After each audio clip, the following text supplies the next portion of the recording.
Welcome to Trigger Sunder.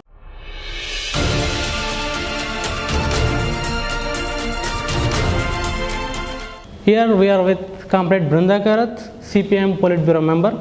Hello ma'am, good morning. Good morning. My basic question is, why CPIM always criticizes BJP and Modi? Well, if somebody or a government or an individual does something which is praiseworthy, which helps people, which helps the country, certainly we will be the first to acknowledge it. But if a Prime Minister and the government he heads is hell-bent on destroying the Constitution of India, in dividing the people, in helping the rich, in increasing inequalities and causing a huge crisis in the economy, driving it into a period of recession, then certainly we have to criticize it. We have to criticize it. We have to expose those policies. We have to fight those policies, and we have to present an alternative, which is what we do. Why is your party opposing CAA and NRC? See, the CAA and the NRC and the NPR, we cannot see each in isolation. This is like a trident, like a trishul, not a dharmic trishul, but it's like a trishul hitting at the heart of India.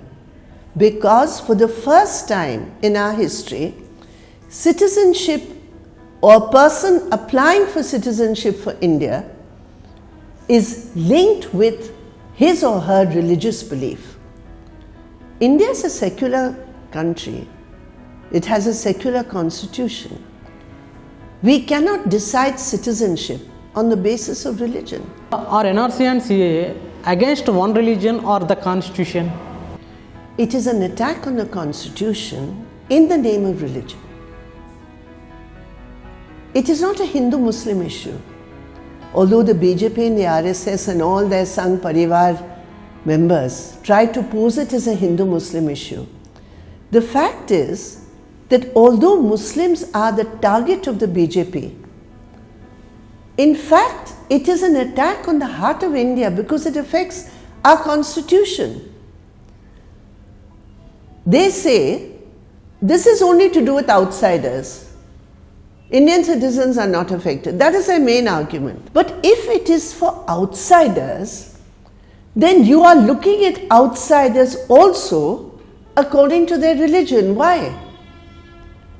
After all, it was Swami Vivekananda in 1882 who said that I am proud I belong to a nation which has given refuge and shelter to people of all religions and all nations who are persecuted. So that is India. That is our constitution. You cannot say you are a Muslim, no, you cannot become a citizen of India even if you are persecuted. Why? How can you say that? You can't differentiate like that. So this is the first step towards the BJP RSS agenda of a theocratic state, building a Hindu Pakistan. If people are suffering with this NRC and CAA, why PM Modi brings this act? They have brought this act basically for two reasons. One, it is very much part of their Hindutva agenda. This is the crux of it. And ever since Modi has been re-elected with a bigger majority, he has misused that majority to push the Hindutva agenda, step by step, stage by stage. And this is a very, very significant step for them to link citizenship with religion. So that is the first reason they are doing it. The second is, it is a very convenient tool to divide people. The basic issues of unemployment, the basic issues of price rise, of food security, of homelessness, the huge impact of recession on different sections of Indian people, all that is pushed aside. And now they are talking about this aspect only to divide the people. In every 10 years, there will be census counting. Why CPIM opposing NPR? You see, we are not opposing the census. We should be very clear about that. The census is collection of data, socio-economic data, which is allowed to be used by law only for the census. That's it. Cannot be used for anything else. And we are not opposing the census. What they have done is, they are, according to the amended law of the Citizenship Act in 2003, for the first time under Advani ji and Vajpayee ji's government, they made an amendment which mandated the National Population Register as the first stage towards a register of Indian citizens. And what was the meaning of it? As an Indian, I am asked to prove that I am an Indian. Why is that necessary? I have an Aadhaar card, I may have a passport, I may have land ownership papers, I have a ration card, I am a voter, I have an electoral right. It's with my votes that Modi ji, and today he is saying that an electoral voter card is not enough for your identity. So there's no need for a National Register of Citizens. The only reason to have a National Register of Citizens, the first stage of which is the NPR, is to harass the vulnerable people. And if you look at it, the NPR has two stages. One, they will come to your house and ask you questions. Now they have added questions to it. Your mother's name, your mother's birth date, your mother's place of birth, similarly for your father. Are they required in census? That is not required in the census for it. Not at all. You don't have to provide any such proof. Not at all. Census is those who are there, living there. This is what? This is for a different purpose. The census questionnaire and the NPR questionnaire are two different questionnaires. The NPR questionnaire has been expanded from 15 questions to 21 questions. And precisely those questions have been added by Amit Shah's Home Ministry, which has harassed 19 lakh people in Assam. Now, if I ask you, and I don't like you, I don't like your face, I don't like your religion, I don't like your culture, I don't like your language, and I put D against your name when I come. If D is there, what will the consequences? D means doubtful citizen. They'll put a black mark. Yeah. What does it mean? Then you will be called to the Tehsildar's office. And they will say, these are the answers of the NPR. We are not satisfied with this. So produce the documents. So you will have to produce the documents. Now, most of the poor in our country, especially Adivasis, Dalits, poorer people, migrant workers, what documents do we have? We don't have documents. If you ask me to produce my mother's birth certificate, I can't do it. And how much money is going to be spent in this futile exercise, which is only going to hit the most vulnerable people? That is why we say it is targeting Muslims, but the impact is going to be felt by poor people, and the impact is going to be felt by the Constitution of India. There is a statement from Indian Home Ministry and IB. There is a threat to PM Narendra Modi. Is this correct? What is your answer? A threat to PM Modi? If there is a threat to PM Modi, they have to deal with that threat. Why should they have to make it public? They want to make it public only for political reasons. Elections are around the corner. Every time there are elections, they'll start this propaganda. Definitely, if there's a threat to our Prime Minister, we have to ensure proper security for him. There's no doubt about it. But why are you making it public? You want to make it a political point in the campaign. It's ridiculous. If Chowkidar in threat, who will secure India? That's a very good question. The fact of the matter is that the security of India is being damaged less by external forces and more by those who are sitting in government today. What is the guarantee for the security of India? India has always been secure when its people have been united. It is people's unity. It is the pluralist cultures of India which are reflected in the Constitution of India, which are under attack by the Modi government. That is why I say the threat to our security is a threat which emanates from division among the people of India. And it is the Modi government, the BJP and the RSS, and their like-minded political forces who are trying to divide the people of India. And that is a threat, I believe, to the security of India, because it weakens India. It weakens us. In our history, it is always when we have been internally divided that others can take advantage of us. What is the most dangerous to India, fascism or economical crisis?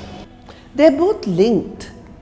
See, the attack on democracy, the attack on secularism, the division of people allows them a free run to hand over the natural resources of India, the wealth created by the workers and peasants of India, to the corporates. I mean, just look how obscene inequalities have grown during Modi's regime. Not that there were no inequalities or wrong policies earlier under the Congress government. Certainly there were. Under the UPA government, certainly there were. But this is a much more aggressive form of it, because now they have a large majority, so they can do what they want, and they are doing what they want. And what they want is to hand over India, to sell India to their friends, to their crony capitalist friends, whether they are foreign capital or whether it is the big Indian corporates who they choose as their friends. So that is why I believe that the dangers to our people are multiple.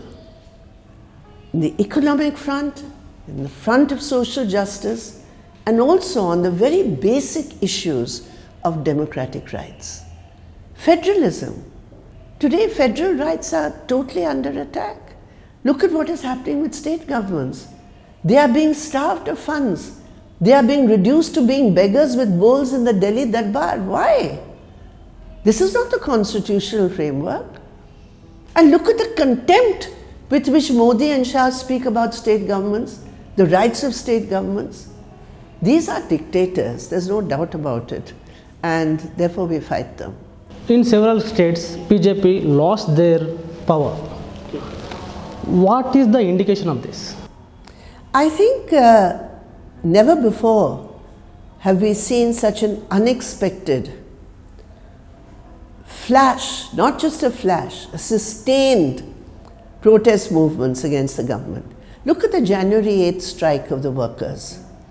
It was the most historic strike involving around 20 crore workers and also Kisans who joined the workers in support of the workers' strike. It was the most historic action. What does that show? It shows that within 6 months of coming to power with a big majority, people of India have seen that the Modi government is using its majority for a very small coterie of people and to push its toxic communal agenda. So people are understanding this, people are protesting. Look at the Adivasi seats in Jharkhand. 28 Adivasi seats, ST reserved seats. BJP lost 26 of them. What does that show? It shows that the Adivasis whose land was sought to be snatched away by the BJP through amending the protections of the constitution and the laws to protect Adivasis, the Adivasis reacted against them and they voted them out. This is a very significant issue. In Delhi, the coming elections in Delhi, no doubt about it, BJP is going to lose. And the more they try and whip up this false and fake nationalism, now their latest slogan is what? Protesters are saying, Jinnah wali azadi. What utter nonsense. This is what their trolls in the media are trying to spread. Where is the proof? Who has said it? Where is it said? What does Jinnah wali azadi mean? Jinnah wali azadi was for the two-nation theory. But who first spoke about the two-nation theory? Before Jinnah, it was V.D. Savarkar. Yes, exactly. It is the forefather of those who are sitting in Delhi today, who do pranam before V.D. Savarkar every morning. It is they who supported the two-nation theory. So they just simply manufacture lies and slogans to try and confuse the people. And every time they speak now, when they take the name India, they always hyphenate it with Pakistan. Why? Why give undue importance to our neighbor? So I think they are getting quite upset and by this huge protests which are taking place, and they are not succeeding in their attempt to make it a Hindu-Muslim issue. Okay, Brinda, what is your comment on JNU attack? JNU attack at three levels. One, the attack which comes from the new education policy to raise fees of students who are living in the hostel. Who lives in the hostel? There are students who come from outside Delhi who are, because JNU and the way that the JNU admissions have been conceived and implemented originally and always by the left in JNU, by the first students' union, the second students, and the third, they are the ones who actually formed the admission policy along with the administration in those days. So a large number of poorer sections of students come. Now if you raise the fees of the students, who's going to study there? So that was the first point, the fee hike. The second point was the protests and the role of the Vice Chancellor appointed by the BJP RSS precisely to destroy a premier institution like JNU, which is totally made in India. So it was the role of the administration. And the third, the way they planned it, just like Hitlerite gangs, just like Hitler, they came from outside, they were masked, they came with arms, they came under the patronage of the Delhi police, who is directly under Amit Shah, the Home Minister, not under Delhi government, under the Home Ministry of India. They had free access to come. For 4 hours, there was a rampage by armed, masked men and a few women belonging to the Sangh Parivar against students of JNU. And till today, there has not been a single arrest of any of those men. In fact, we welcome the High Court because the High Court has given a very balanced and sensible order which upholds the right to accessible education to students, and that is definitely going to help JNU to fight back this fee hike. In most of central universities, left and social forces combination got victories in student elections. Are you continuing this combination in general elections? Generally, getting away from electoral politics, we do believe that undoubtedly the left and social forces representing Dalits, Adivasis, marginalized communities, no doubt they should be and they are natural allies. But it must be on a platform which fights for economic and social justice against capitalism. Because we have seen social justice movements in the north, how they degenerated into just caste-based movements. That will be disastrous for the left if that happens. Left got victories in student elections. Why not in general elections? Oh, they're two entirely different things. Totally different. I mean, today general elections, and it's been totally subverted by corporate money. The huge amount of money which is spent, and the huge amount of money which is spent in social media also to capture the media, to capture people's minds. I don't think poor parties like ours, financially poor, not ideologically poor, but financially poor parties, the way the present electoral system is configured, it really is definitely not a level playing field. There's nothing democratic about it, because the Election Commission is really not doing its job also. as far as ensuring that the limits of the money that you can spend is done. For example, any political party can spend any amount of money. Now, you think about it, today the electoral bond system in which the BJP is getting thousands of crores of rupees. Just in the last tranche, it got more than 6,000 crore rupees for one election. Who can compete with that? And there are no restrictions to its expenditure. So I believe that we are now in an era in which parliamentary democracy is being transformed into corporate-led democracy, corporate-driven democracy, money-driven democracy. And that's, that's a contradiction in terms. How can you have corporates and democracy in the same breath? But that is what is happening in India. And that is led by the Modi-Shah government. And therefore I believe that the transformation of public support in struggles into votes is becoming more and more difficult for us. I believe the issue of electoral reforms is very, very critical if we want to save parliamentary democracy.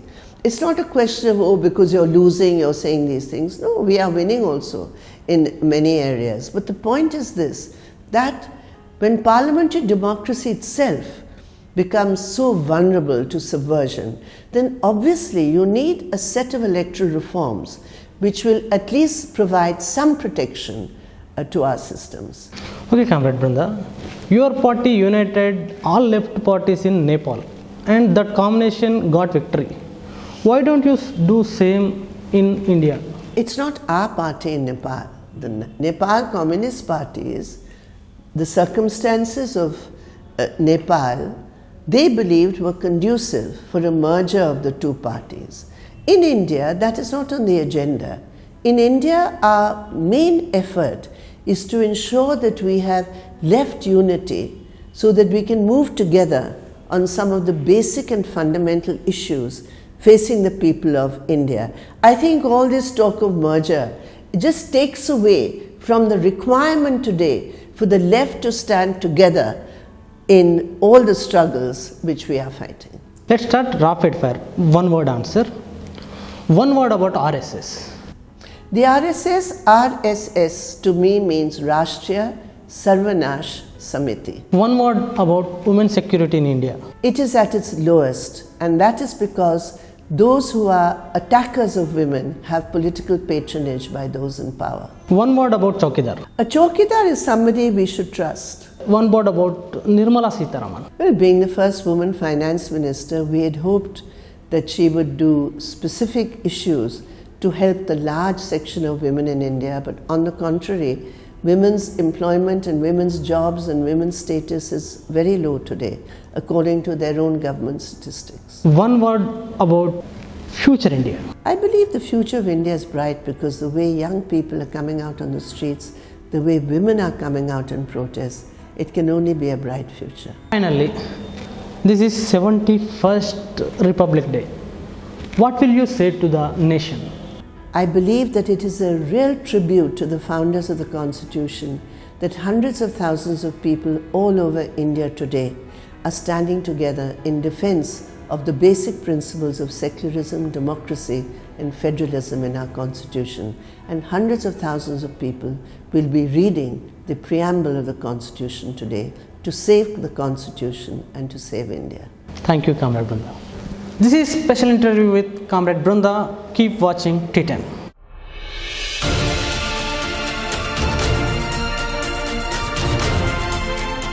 ఈ video మీకు నచ్చినట్లయితే like చేయండి, share చేయండి. ఇలాంటి మరిన్ని updates కోసం మన channel ని సబ్స్క్రైబ్ చేసి కింద కనిపిస్తున్న బెల్ బటన్ ని క్లిక్ చేయండి.